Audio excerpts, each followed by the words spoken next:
जहाँ तू हो जाइए हमारा से दूर, डाली बंगिया में दोसर के हुसैन।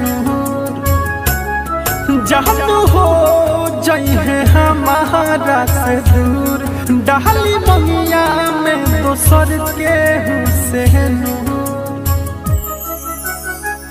दूर रह के देखे दस जयमाल से, दूर रह के देखे दस जयमाल से। लौकी है न जानू हमार कल से, लौकी है न जानू हमार कल से, लौकी है न जानू हमार कल से, लौकी है न सोना हमार कल से।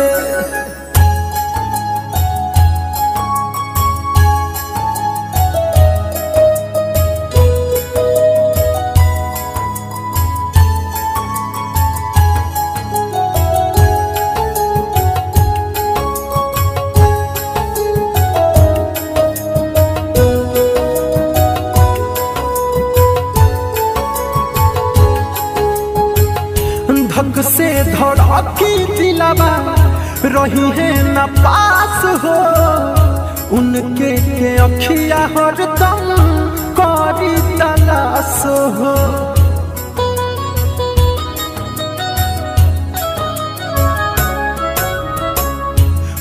गई जान सुना दोसरा के खास हो, इहे सोची सोची मनवा रही उदास हो।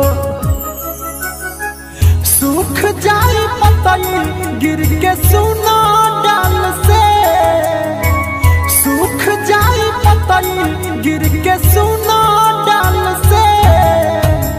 लौकी है न जानू हमार कल से, लौकी है न जानू हमार कल से, लौकी है न जानू हमार कल से, लौकी है न सोना हमार कल से।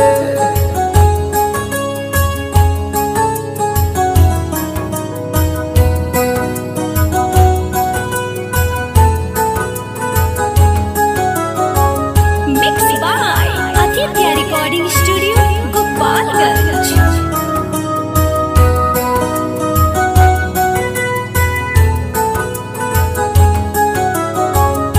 रह रह दर्दिया दिल के बहुते सताई, तब तनी सोचा होती पकवा कहाँ जाई।